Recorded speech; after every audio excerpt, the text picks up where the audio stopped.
Welcome, Interisti, to episode 128 of the Interviews podcast, the official podcast of SempreInter.com. We are here for the post-match reaction of Inter Genoa, which finished 1-0 to the hosts with a goal from Lautaro Martinez in the 77th minute. As always, I'm one half of your co-hosting duo, Alessandro Rafa, joined here by Gianni Paterno. Off the rip here, thank you to everyone who reached out. Been a difficult few weeks for me, as everyone knows, but I do appreciate all the support from the community. You guys are really great. My fiance read the messages, and it definitely helped. So really appreciate everyone. And I'm happy to be back talking about Inter. It feels like it's been forever. What a weird season we're having, Johnny. After the results of today, Inter is by themselves in first place in Serie A. Is it 2 points ahead of Napoli now? I think it's 1 point.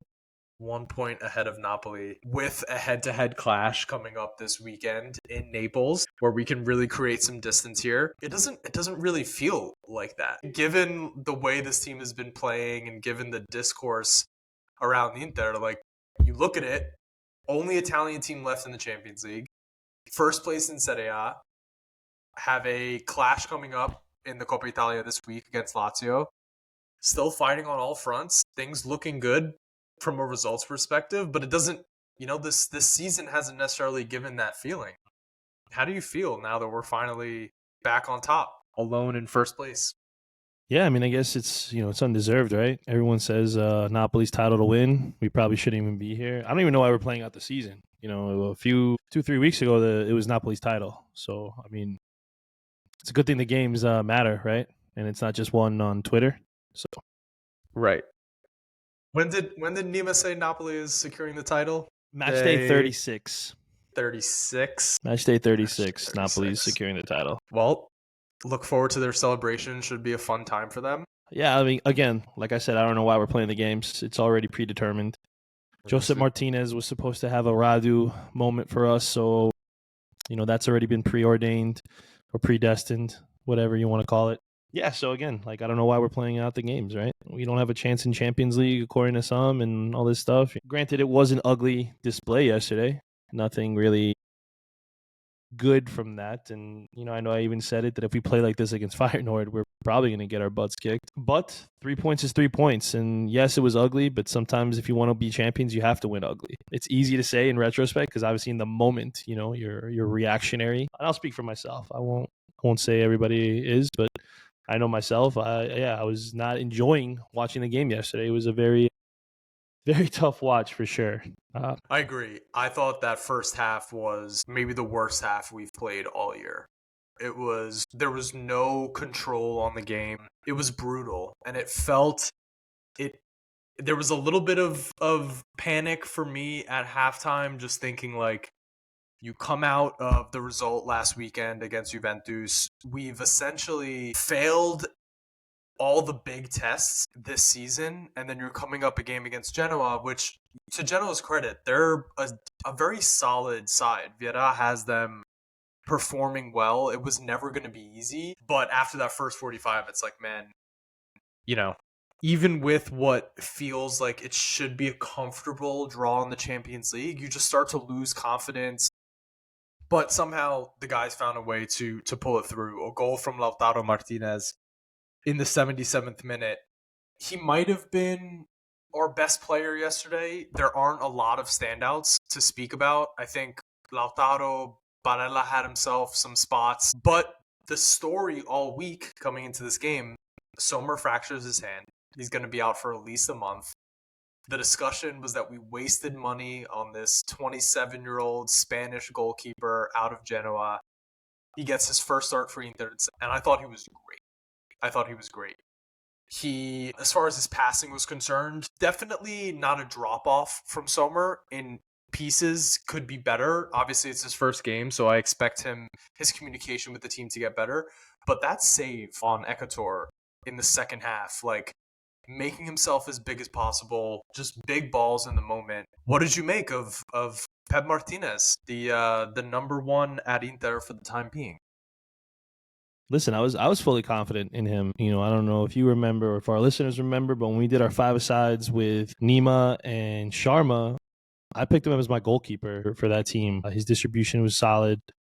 He was a good shot stopper. And when you're at a club like Genoa and you're under siege that much, you have to be solid as a shot stopper. You can't just rely on your defense because, I mean, you pretty much don't have any.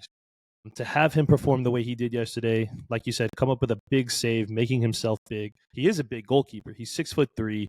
You know, it's not like a, no offense to Sommer, who I love. This is not a knock, but he is a small goalkeeper. And there's times where shots are just out of range where if he had an extra 3 inches, he probably could make them, you know. So I think that's great. I did like a lot of his distribution. I thought that, you know, there was times where he was a little cavalier, I think, in taking his time to, you know, release the pass, but he's a professional. You know, when you have a level of confidence in yourself and your play, I think that you can, you know, be a little ballsy. He's not reckless like Onana was. There was times where Onana would scare you to death, but, you know, I thought that he was very good, and I feel confident with him, you know, going up even in the match with Napoli. I don't feel like it's, I'm sure there is a certain level of drop off and a certain level of comfortability with your defenders. You know, they know what to expect with Sommer. It may be a little bit different with Martinez, but I think we're in good hands. I think he's got about 6 games or so, possibly even more, with Sommer being out. If Inter is still in first at the end of this, if Inter is still in first place, progress in the Champions League, get through Lazio this weekend, this discussion about whether or not we should have spent the 12 million in the summer, do you think a stretch of games where he keeps fighting for all the different competitions we're involved in, do you think that automatically off the bat, yeah, that's 12 million well spent? Keeping in mind the alternatives that we were looking at was like, do you spend 8 million to bring back Alderweireld? I mean, to me, it's no question. You know, like we question this management's ability at times to be proactive and to be making sure that they are ahead of the curve with certain, you know, players and stuff like that. You know, we complained so much, myself included, about not having a ready backup to replace Handanovic, that we waited too long with that. Now we pull the trigger early to prevent that issue. And imagine if we didn't. Imagine if we were stuck with Alderweireld or a guy like Padelli, you know, in the game like this. We saw the goals that Padelli was giving up and Alderweireld were giving up. Like, they weren't goals that you would want to see your goalkeeper giving up. So how do you feel now? Like, imagine if we did allow that equalizer and now we're still, you know, we're 1 point behind Napoli as opposed to 1 point ahead of Napoli.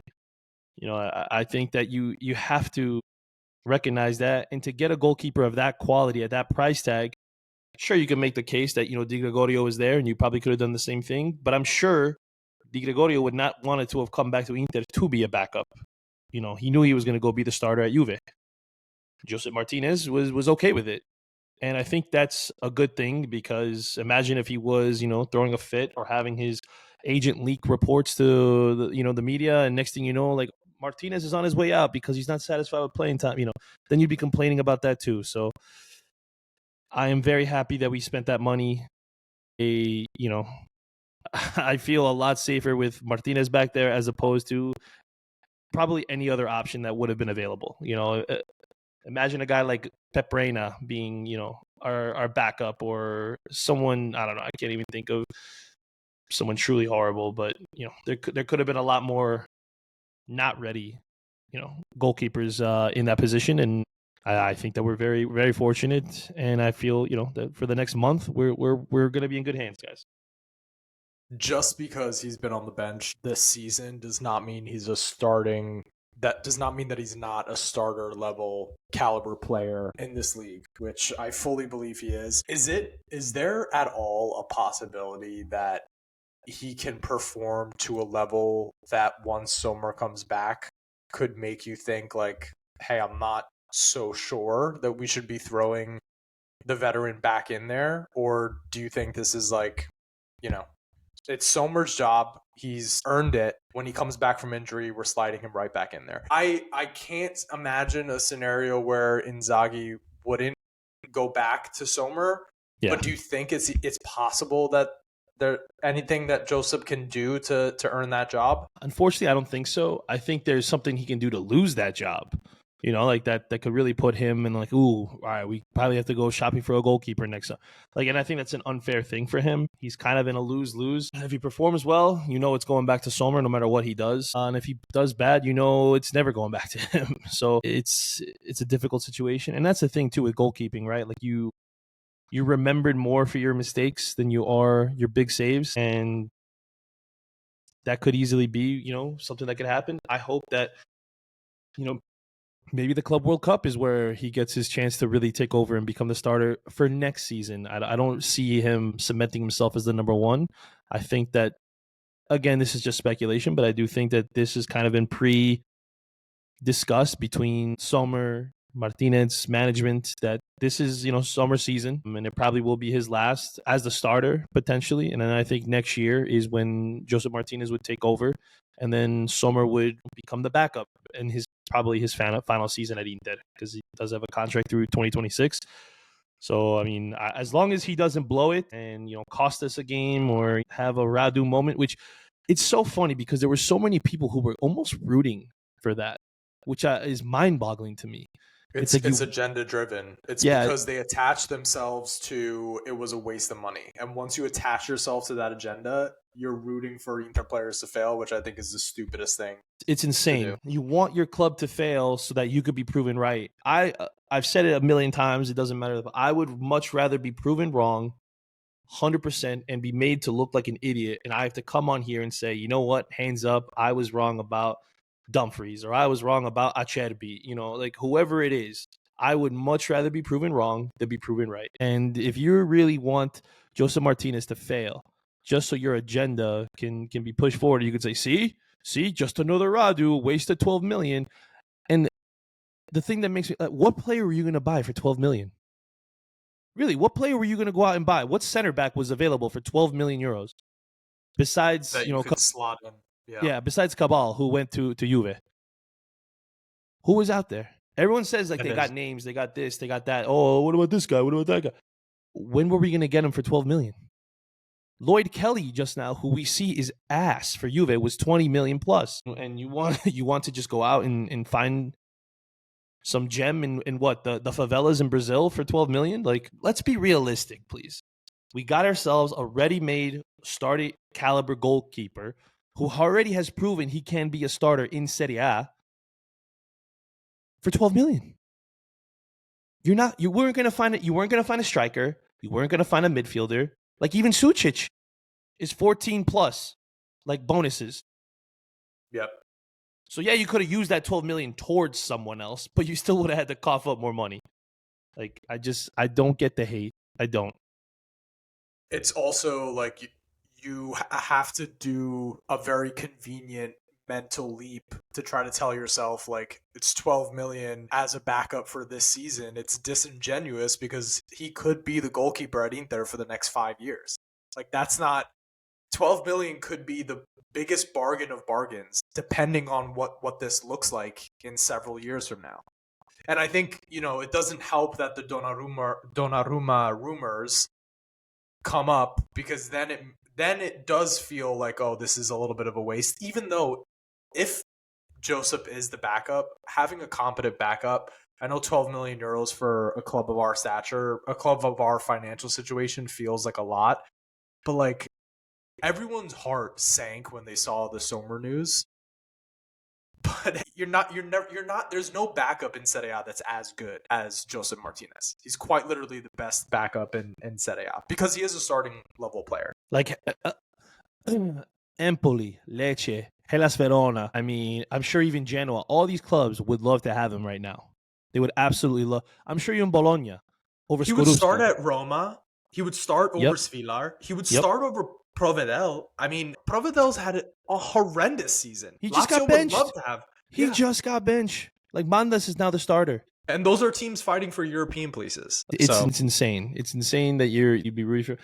And listen, the Donnarumma rumors to me are a little crazy. I don't think that we'd be willing to pay the wages, especially with Oak Tree's, model. Now, granted, he is young.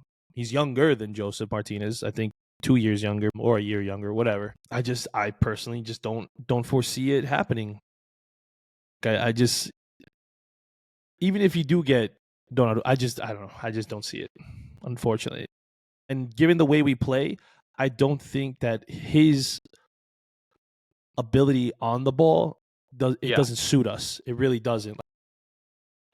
As a shot stopper, yeah, I won't argue that Martinez is better.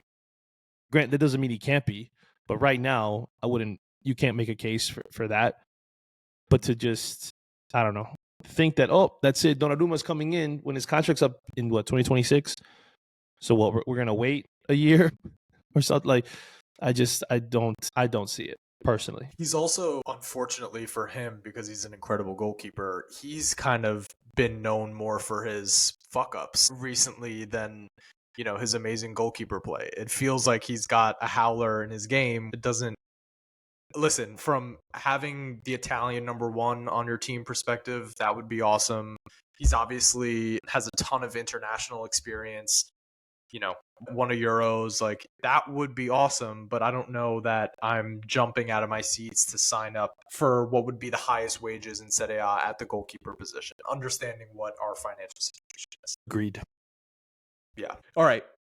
As far as this game is concerned, so we talked about that shitty first half. I thought the second half looked a little bit better, although it still lacked in terms of the quality of chances.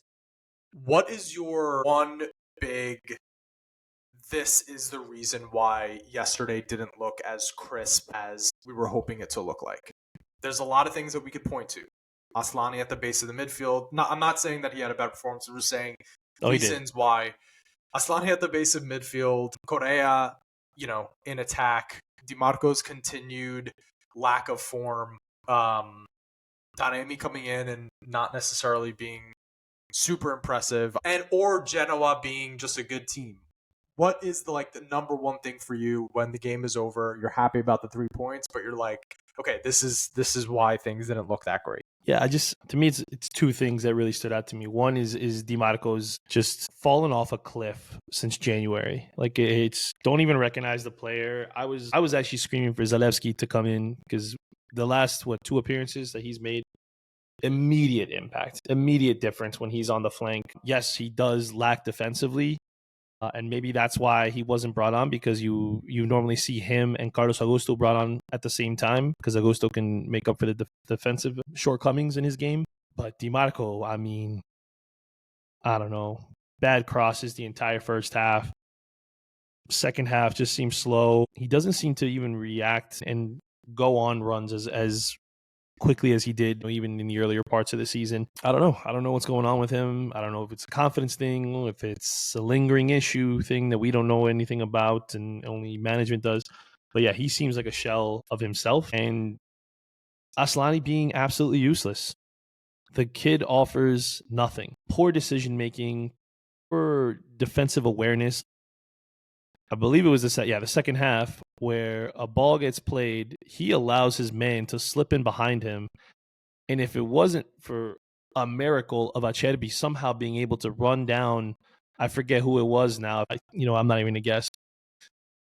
He was able to run him down and make an incredible block to prevent a shot on goal at the very least. Who knows if it would have been a goal, but it was definitely going to be the second half. Yeah. It was definitely going to be on target. And I thought there was no chance even Acerbi would be able to run him down. I thought he was going to be cleaning on goal. So hats off to Acerbi, who I thought had a pretty horrid first half.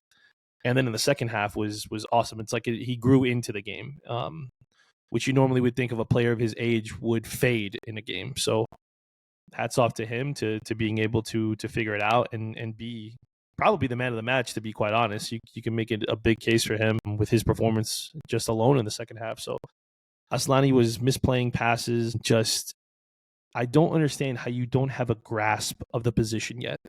You've been working with this team for 3 years now. You've been an understudy to Hakan. And things got better as soon as, he and Mkhitaryan came off and, for Zielinski and Hakan. Completely different team. I hope that this shows Inzaghi that for the Napoli game, it has to be that midfield 3. Zielinski, Hakan, and Barella gives you your best chance, especially given the lack of bite we have up front. You have guys who can shoot from range. Granted, none of them have really done that at all this season, but the threat is there. And, I mean, maybe you preserved Zalewski because you may want to, play him big minutes in the second half or something. I don't know. But I hope, we saw how Mkhitaryan just seemed like he was another guy who was just kind of running around with his head cut off. Horrible performance. Yeah, Horrible performance.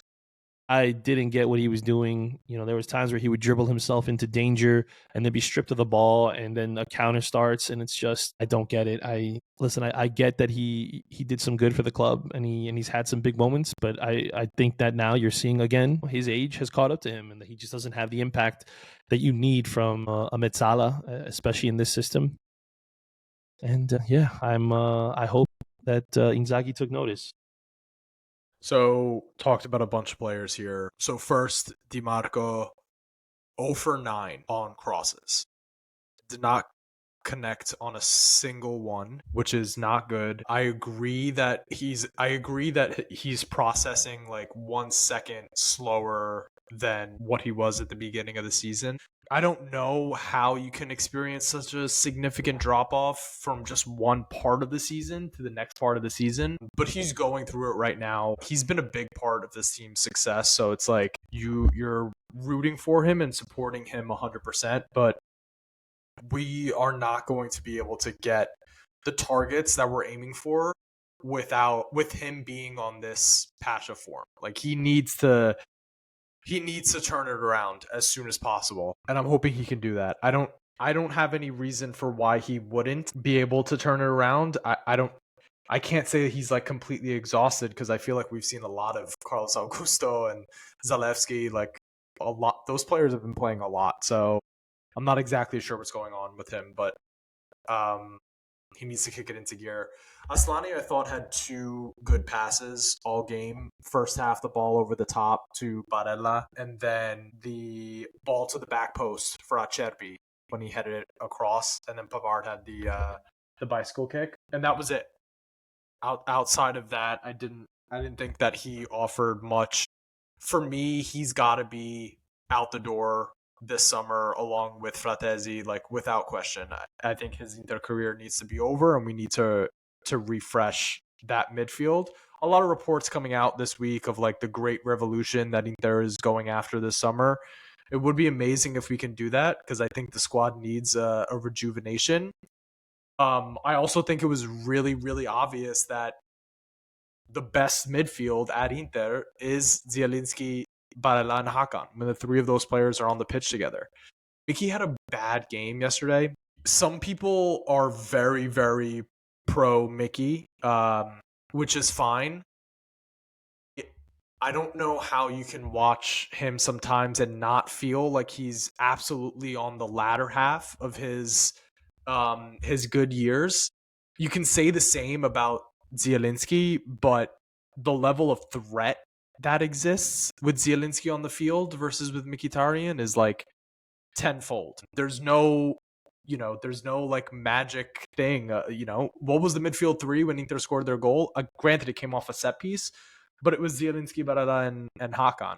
The fact that Zielinski also is able to interchange with Hakan as far as the regista is concerned is also, an interesting tactical switch that you could throw in there, little nuance that you could take advantage of. But ultimately, for me, why did yesterday look like yesterday? It's a mentality thing. I don't think you were hoping that after the Derby d'Italia loss that the mental would have switched as far as this game is concerned, but that first half was categorized by losing out on a lot of second balls, and this team shouldn't be losing out on a lot of second balls. So for me, it's like it's a hunger issue that hopefully now that we're back at the top of the table, it will turn around. But I don't know that you can confidently say that us being on top of the table means that we're more hungry. I don't know. Do you think that the 7 days rest actually hurt us a little bit? Is there anything to be said for like a disruption in the rhythm of going from playing every 3 days to playing once every 7? Possibly, but I don't think so. I think it's just, it's something I was talking about yesterday with a couple of friends, and, they were sharing their personal opinions of things going on at their club. I was talking about Inter, and they were saying, like, because I tweeted something about like me flirting with Diego Simeone this summer, and it's not that I don't like Inzaghi. That's not the case at all. I just wonder if the message isn't having the same reception in the dressing room. Listen, this is not, there's no evidence. Nothing has been leaked that they are unhappy or that they're bored or that they just are tired of nothing. But I'm just speculating. And I just wonder, that's all. I wonder if it's just falling on deaf ears, and there was no energy yesterday. It was so flat, no bite, no sense of urgency, to come out and win this game quickly and, hopefully either maintain pace with Napoli or have an opportunity to jump in front. Now, you saw the reaction after the goal where it was, Lauti just going crazy himself. And I don't know if that was out of frustration or out of like a sense of relief or what. He needed to get that off his chest. Yeah, I mean, it feels like he did. And I mean, I'm happy for him, of course, but I just wonder. That's all. I mean, I wouldn't want Inzaghi to go.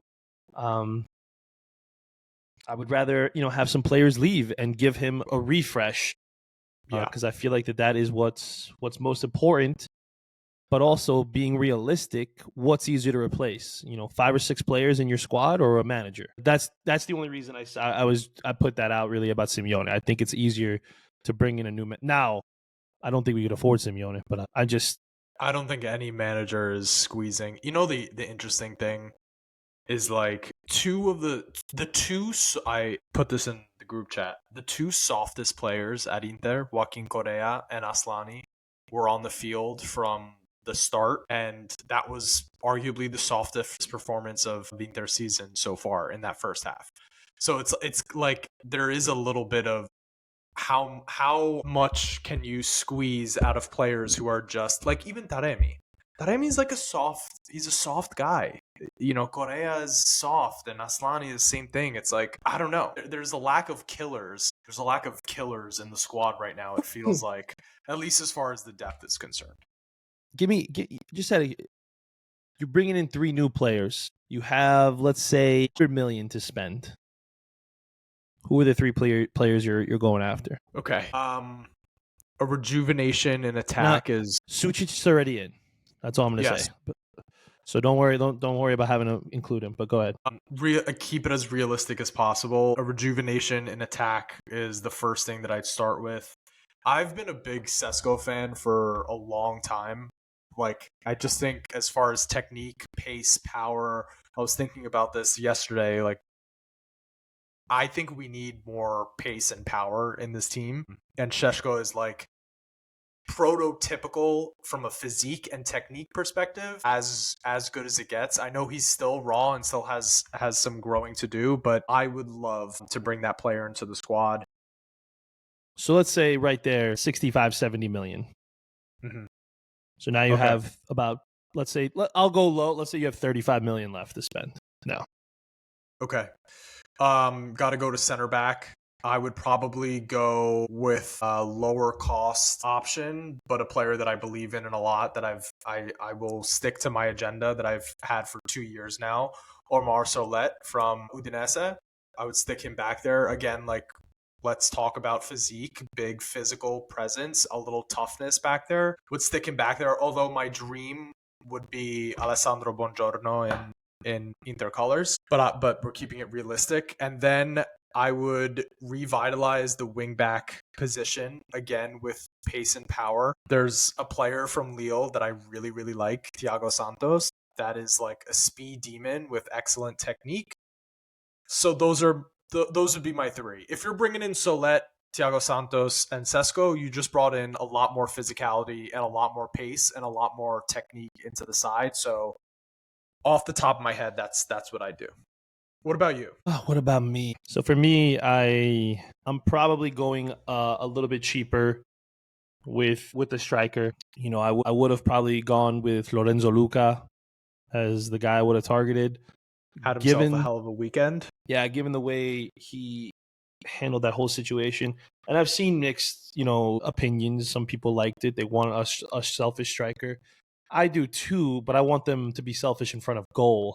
I don't want them to ignore the instructions of a manager and then ignore your teammates and disrespect your captain at the same time, who is the designated penalty. I think that's not a good sign, and that could, it could be a lack of maturity, but it also could be a sign of things to come, and I wouldn't want to deal with that. Just really quickly before you continue on that, like on the Luka incident, how do you not realize, like as a player, that you're in a situation that's very public? Like everyone is seeing your teammates having that reaction to you. Like nothing clicks in your mind of like, this is a bad look. This doesn't look good. Yeah, no, I exactly. Like how do you think that's going to play? And then to be subbed off and to have that look on your face, like almost like you didn't care. That bothers me a lot. Part of me, like, so I was excited that he scored. I didn't see this incident. I just got the notification that he scored on my phone. I went into name drop here, Antonio Nocerino's, office. They had it on, and I was like, "Oh, I saw my boy Lorenzo Luca scored." And he goes, "Your boy. Do you know what happened?" And he told me. And what did he think about that as a manager? He said he would have done the same thing. He would have pulled him out. Yeah. He said. I think any manager with balls would do that. Yeah, he said no one player is bigger than the club, and to ignore direct orders. If you already know before the game, you know who's going to be wearing the armband, you know who's taking the free kicks, the corners, all that stuff. To ignore the instructions, he's like, I don't care who you are. He's like, I would have taken him off. And I loved hearing him talk. He shared a bunch of stories with me. Actually threw me on his Instagram story, which was pretty sick because I was wearing a Palermo kit at work. But I gotta follow him now. Huh? I gotta follow him now. You have to. He's an amazing person. But it's it just bothered me. So I would probably go with Castro from Bologna. Would be the person I'd bring up front. I feel like if you have Lautaro and Thuram, you know that they're the 1 and 2, right? So as much as I love Sesko, I think you would have to sell one of those two in order for him to want to come. I don't think he's going to want to come to be a third option, even if you do rotate every other game and it's like Lauti Thuram, Lauti Sesko, Sesko Thuram, going every other game or whatever that is. Sesko Thuram, just the sound of that. I mean, it does sound great, right? I think that they would play very well together. But hey, if he's willing to come, I'm 100% on board. I just, I don't know. I'd be interested to see or even hear. I think you definitely need a legitimate backup to Hakan. So I would throw 35 million at Samuel Ricci. It's a good shout. It's either going to be him or Rovella as the, regista for the national team, right? So you're in good hands with him. As much as I love Rovella and I probably would prefer him, I don't think that we'd be able to get him. We know what it's like to negotiate with Lotito. I mean, we also know what Urbano Cairo is, but the rumor is 35 million gets it done. And I think that that's more than fair for Ricci. And then, the center back one, Solet is a great shout.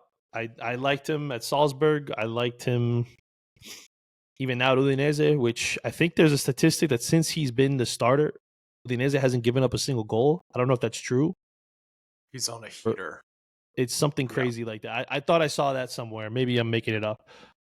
Or it could be every game he started, they haven't given up a goal. Not that I don't know. Whatever. That's a great shout. And then there's another one that really interested me, and our good friend Tony Mitch also mentioned it, which I think is a good shout. Now, granted, I've only seen him play maybe 5 or 6 times about that, and it's only been in the Champions League that I've seen him play. But it's Ryan Flamingo over at PSV. He is great on the ball. He's got pace. Clearly can find his way onto the end of a ball on goal. Super young. Still like 20 years old. 22 years old. I mean, I think you can get him for 20, 25 million, maybe. I mean, I know I don't go off a transfer market because they value him at 16, but like, what does the club value him at? You know what I'm saying? Like, and I would say 25 million would probably be where they would land on, maybe 30. And you can get the inside scout report from Perisic. Just hit him up and see what he thinks. Didn't even think about that angle, but yeah, you can absolutely do that. So yeah, I mean, that could be somebody else who could be of interest. Let's say you do that, you got 35. I don't know what Castro would come out. 25, 30.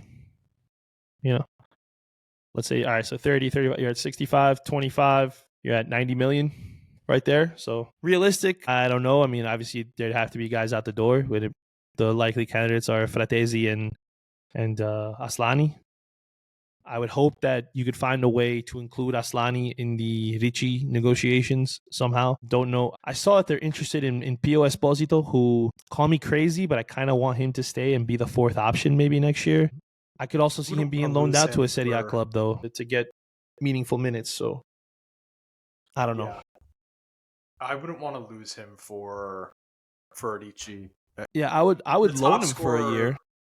Yeah, I would do like a Fabian deal, like where you have him, but we retain a purchase option. No, see, I don't want that. I don't want to. I'd rather you could have him for a year. He's yours.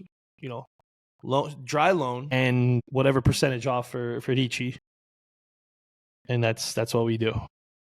But you can't own him. I don't want a buyback option. Do well at Torino too, because Vanoli is a Conte disciple. So as far as like mentality is concerned, he would be a guy that I'd want coaching him up. Yeah. No. There's a lot. I mean, a lot of the players that we're being linked to would be huge for the club. Like we didn't even mention Nico Paz, the guy who had the assist for Assane Diao early this morning to put Napoli away. That's a game-changing player, right? So there's a lot of different ways that we could rejuvenate the squad. But I think all this conversation, it just comes back to the fact that we've got some players who we need to have depth on the team, and they are not reaching the same level of intensity, talent, personality that the starters are in players like Aslani, Correa, Taremi, and so forth.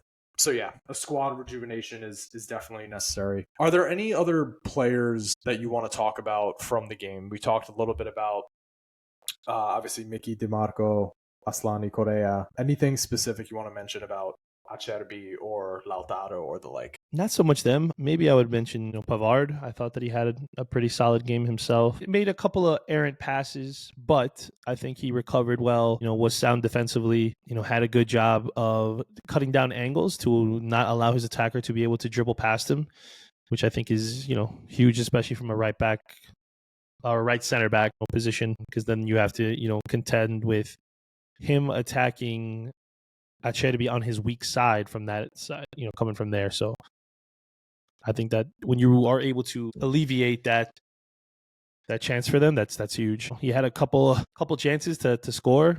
He needs a goal. He needs a goal. He needs a goal. Not even for been robbed so many times. The bicycle would have been insane for him. The shot from outside the box, even though it was deflected, it obviously would have been on target. Don't know if it would have beat the keeper from there, but it would have been amazing to see him get one. And I think that would just take such a monkey off his back, and I think finally feel like he's contributing. Not that he doesn't think he is, but like he'll be like, okay, now I've done something to help us win. Yeah. Listen, I don't know that there's a ton to talk about, a ton of takeaways to have from this game that are super positive. I think the positive thing that we can take away is this team is in first place after 26 match days. Given the discourse, it doesn't feel like it should be the case, but it is. And we're still fighting. So there's two things. We're about 45 minutes in here. The last 15 minutes or so, there's two things that I definitely want to touch on before we get out of here. So the first is Lazio coming up on Tuesday. The Coppa Italia, I'm seeing a lot of people just rotate the hell out of it, have everyone ready to go for Napoli, just throw it away. There's a part of me that is on board with that. There's also another part of me that's like, okay, first in the league, in a side of the bracket that allows you to dream about making it to the final in the Champions League.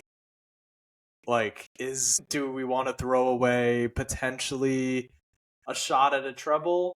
That's just the ultimate fan inside of me. But the other thing too is do I want another shot at redemption against Milan this year? Kind of. I kind of, would like to not end the season without getting a single victory over Milan. So there's a part of me that wants to take that game seriously, but where are you What side of the fence are you on with this? I want to see 14 teenagers on the team. That's it. I don't care. You could start Topalovic. You could start everybody. Bring all the kids up. This game means nothing to me. I don't want to risk anyone getting hurt. The next game could be title deciding. Do you understand? If we win that game, that's it. Conte has a meltdown. Napoli plummets, and we could cruise the rest of the way and then focus on the Champions League. If we take Lazio seriously, and God forbid Barella, Bastoni, Lautaro pick up a knock, and then you go into Napoli unsure still if Thuram will be ready, and you have to start Arnautovic Taremi in that game, do you understand how terrible that would be? There's no shot I'm risking anybody. The only person who started on Saturday that's playing is Josep Martinez. That's it. Everybody else, heavy rotation. I don't care. You could start Carlos Augusto, Bisek, a kid. You could start literally, you could start Fratesi Aslani in that game. I don't care. And then Topalovic could be the third midfielder, which would be actually pretty cool to see. We need to see him. 9 goals. 9 goals. First Primavera season. Zalewski, I'd rather see in the left side. Darmian on the right. And then you start Taremi and Arnautovic up top because, Correa's already hurt. Probably done for the year already. His Inter career is over in my eyes. I'm done. It is over. I mean, he's got. That's it. That's it. That was your last appearance. I can't believe that's all you did. I mean, I can, but I can't. I feel bad. He left the field in tears. But yep. Listen. But it's probably the best. The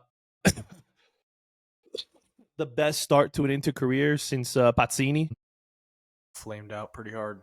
Real quick. That was gone so fast. Yeah. So you want it to look like J Mart, Bisek, Devray, Augusto, Zalewski. I don't even want Devray. This is one thing that has bothered me about Inzaghi. Devray has played probably like the best defender in Serie A, and you cast him to the bench behind Acerbi as if he did nothing for you. It bothers me so much. And I'm not saying that Acerbi's played bad or anything. I mean, he's had bad moments, but he hasn't played bad. I mean, he had a great recovery in the second half just this weekend or yesterday. But I think that's so unfair. And if you start him in the Lazio game, you're kind of, I don't know. To me, it just feels disrespectful, in my opinion. I would love to hear if people agree, disagree, but I would never want him to feel like he's just a second choice when I think that he should be the starter. I don't want there to be any scenario where Inzaghi goes to bat for keeping Acerbi instead of Devray for next season. Yeah, please God, no. He's glass at you this can't stage keep it, in his career. Keep a 37-year-old. You just can't. Unless it's Edin Dzeko. But other than that. He's a quality player, but yeah. It has nothing to do with quality or what I think that they are offering. It has everything to do with health. Plain and simple. Yeah, De Pieri and Topalovic, would love to see the two of them. De Pieri, another kid that's on fire in the Primavera. Can't stop scoring. And Topalovic has got a banger in his locker. Bro, that guy is a midfield to him, Sucic, and Lici maybe one day, like as your starting three. If you want to give Barella a rest, could be special. I wonder if clubs are going to come in for Topalovic this summer and be interested in him. 25 million if you want him. I don't know that he's ready for like a full season in Serie A, but I think he's ready for a full season in Serie A. If you loan him to one of these clubs that gets promoted, I'm trying to think Sassuolo. Not Sassuolo. Grosso he's a decent coach. I don't know. Maybe Pisa or Spezia. Spezia just for the Esposito brother. That's just for the vibes. Spezia is gorgeous. Yeah. Okay. So you're okay to say goodbye to the Coppa Italia. I wouldn't hate it. Listen, a treble would be great, but we just don't have the depth really to focus on 3 competitions. We don't. We see the drop off in quality when we go from our A team to our B team. If it was like the team that won the treble, where we had that level of depth, where you can call on a Mario Balotelli in his prime off the bench to be your starting striker for that game, and you have guys like Goran Pandev and Ivan Cordova, and I'm trying to think who else. You were starting Lucio and Samuel. Who else was the center? Whatever. You just don't have that. You don't have that now. When Fratesi and Aslani are your midfield depth, the drop off is extremely noticeable. Zielinski is the only quality guy on the bench, and he shouldn't be on the bench.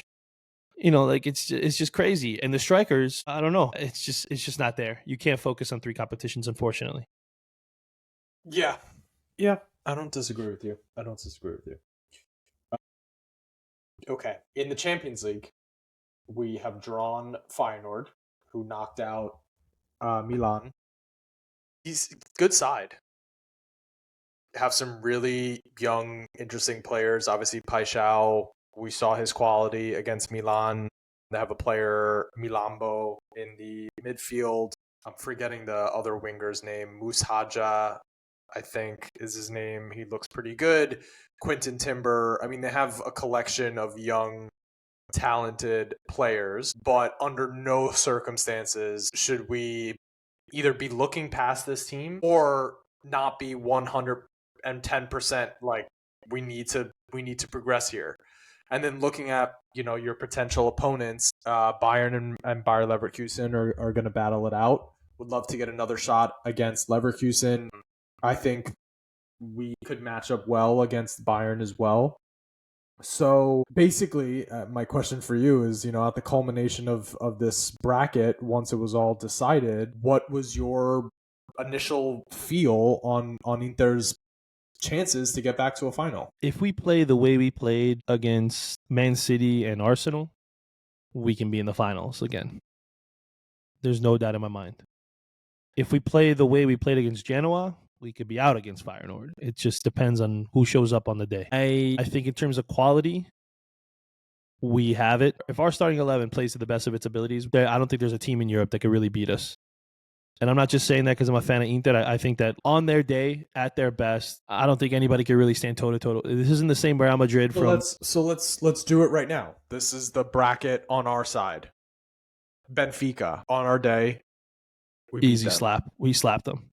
Barcelona. Slapped them. Dortmund. Slapped them. Lille. Slapped them.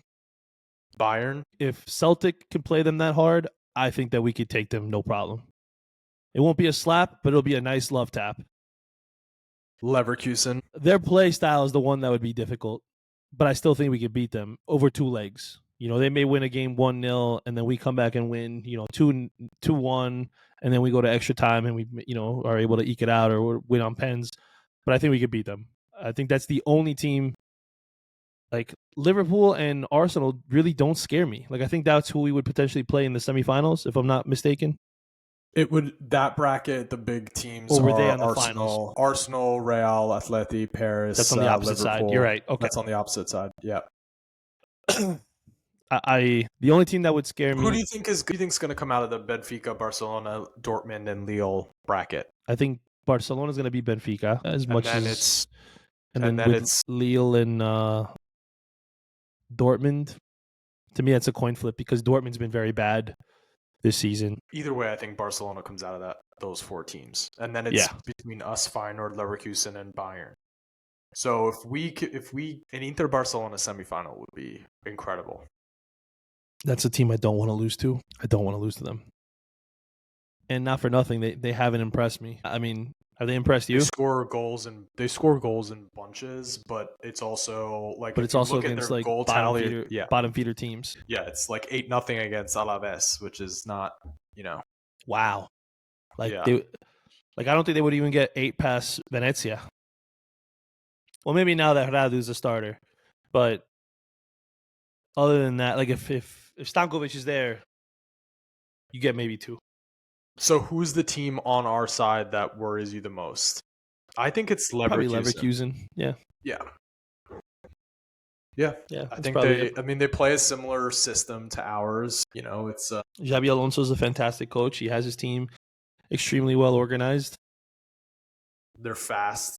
They know how to. They press you so hard. Like, that's the only thing that would concern me. But Florian Wirtz is a real He's so good. serious player. He's so good. He's like the last of a dying breed. He kind of takes the what's it called, the baton from Dybala, and I think he's the last one that'll be able to play that type of role. Yeah, he's one of the only trequartistas left, but he's a real serious player. So yeah, I agree with you. I don't think that there's anyone on our bracket that we can match up with and say this is going to be, the chances of us getting past this team, it's going to take a monumental effort. I think we have the ability to do it. And then there's some heavy hitters on the other side, but they got to play each other. So we'll see who comes out of it. But I feel good. All right. You got anything else you want to chit chat about? No, that's pretty much it. All right. I'm happy to be back, guys. Really, really missed doing this. Thanks again for everything. And in the words of the great Roberto Scarpini, forza ragazzi, forza ragazzi, forza ragazzi.